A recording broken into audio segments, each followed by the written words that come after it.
honest, I think we've been outclassed today. That was the first game we've actually turned around and said, you noticed the goal from where we've been playing. You know, you could turn around and say, well, we competed in the second half, but yeah, I'm not going to kid myself. As soon as the penalty's gone in, the game's over.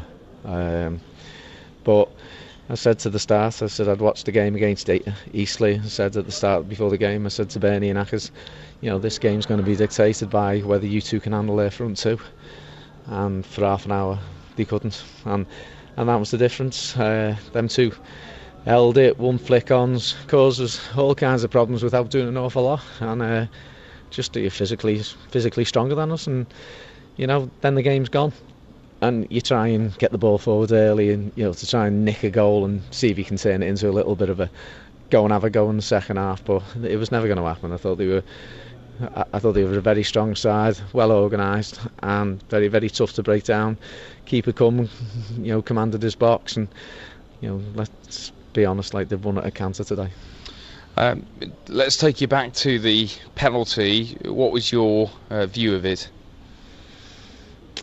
Well, there is a part of me say, well, Steve's held his ground, but if I was the forward, I'd got the touch, I've got the ball over his head. So, you know, it was a bit like that Collins one yesterday for West Ham against Adebayo. You know, but there is an element of you can hold your ground, but there's, you know, a little movement to one side actually takes someone out of the game. I'm not going to complain about the penalty. I said, because if we come in 2-0 down, I think that was a fair reflection on the first 45 minutes. For me, you know, really speaking, I said we've made changes today, and I said it's not hard to actually turn around and say, well, no one can really come to me and say, why aren't I playing? That's the problem. You know, you're getting people like Tony the last two games has come off the bench and looked lively. You know, it's his challenge now. Can he do that from the start? And as I said, we can't play for 20 minutes. We've got to play for 95. So it was a little bit of an eye-opening first week in the conference. But as I said, that's what it is. It's the first week. And one or two people, as I said, have never ever played at the level. So it'll take them one or two times to adapt if they do adapt. But I just expected a little bit more from the ones who have played at this level and above. You made a couple of changes. Just your thoughts behind those? Well, we tried to play Jordan DC in a position which suits him, whereas he's just playing in front of the two where he played for Bradford. But we never actually got hold of possession enough to actually do that. As I said, Aldershot were an awful lot stronger than us in certainly the first half an hour, and that probably took the game away from us.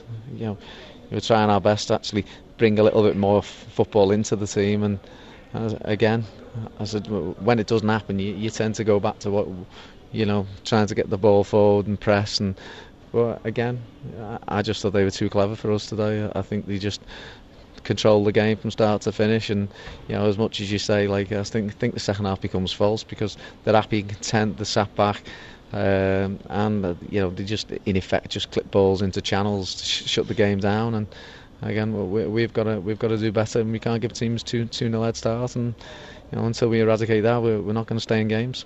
What have you said to your players at the end there? Oh no, it's a case of in terms you say commitments, I don't. People sometimes often say commitment about, you know, throwing stupid tackles and stuff like that. I said, you know, commitment is sometimes a touch of bravery where, you know, when the things aren't going right, ask the ball, keep on asking for the ball, and keep on trying to do the right things.